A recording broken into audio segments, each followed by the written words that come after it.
لبنان کا سب سے مالدار آدمی ایمل البستانی تھا۔ اس نے اپنے لیے ایک خوبصورت علاقے میں جو کہ بیروت کے ساحل پر تھا قبر بنوائی کہ مرنے کے بعد مجھے اس قبر میں دفن کیا جائے۔ اس کے پاس اپنا ذاتی جہاز تھا اور جب دھماکہ ہوا تو وہ جہاز سمیت سمندر میں ڈوب گیا۔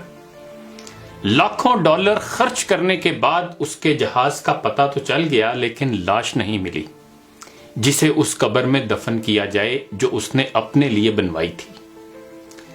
برطانیہ کا ایک بہت زیادہ مالدار آدمی ایک یہودی روت تشلر تھا۔ وہ اتنا دولت مند تھا کہ کبھی کبھی حکومت اس سے قرض لیتی تھی۔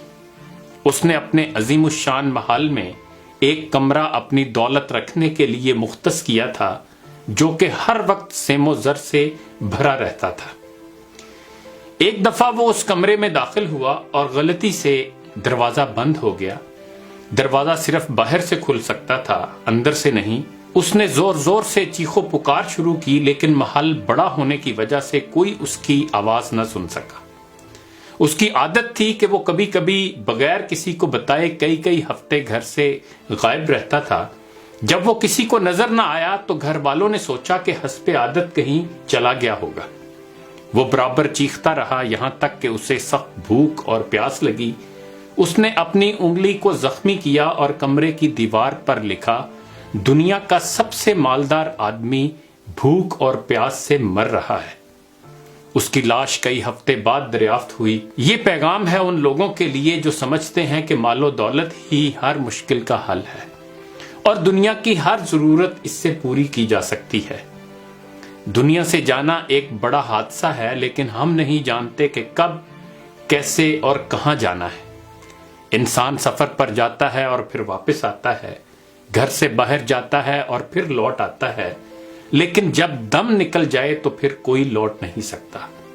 مبارکباد کے قابل ہیں وہ لوگ جو کسی پر ظلم نہیں کرتے، نہ کسی سے نفرت کرتے ہیں، نہ کسی کا دل توڑتے ہیں اور نہ اپنے آپ کو کسی سے برتر سمجھتے ہیں، اس لیے کہ سب کو جانا ہے۔ ایک آدمی ٹیکسی میں بیٹھا تو دیکھا کہ ڈرائیور قرآن سن رہا ہے۔ اس نے پوچھا، کیا کوئی آدمی مر گیا ہے؟ اس ٹیکسی ڈرائیور نے جواب میں کہا کہ ہاں، ہمارے دل مر چکے ہیں۔ قیدی اس لیے قرآن مانگتا ہے کہ قید تنہائی میں اس کا ساتھی بنے۔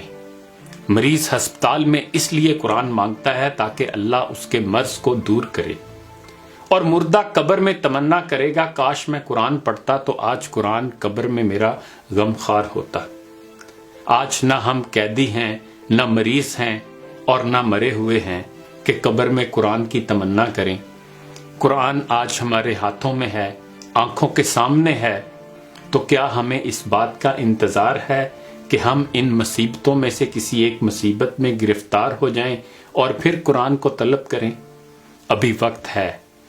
آئیے دعا کریں کہ اے اللہ قرآن کو ہمارے دلوں کی بہار، ہمارے سینوں کا نور، ہمارے ایوب کا پردہ پوش، ہمارے نفوس کا مددگار، ہماری قبر کا ساتھی اور روز محشر میں ہمارا سفارشی بنا دیجئے۔ اے اللہ ہمیں قرآن کے حقوق ادا کرنے کی توفیق عطا فرما دیجئے۔ اقبال نے بھی ہمیں جھنجھوڑنے کی کوشش کی تھی، زمیں کیا آسماں بھی تیری کجبینی پہ روتا ہے، غضب ہے سطر قرآن کو چلیپا کر دیا تو نے، زباں سے گر کیا توحید کا دعویٰ تو کیا حاصل، بنایا ہے بت پندار کو اپنا خدا تو نے۔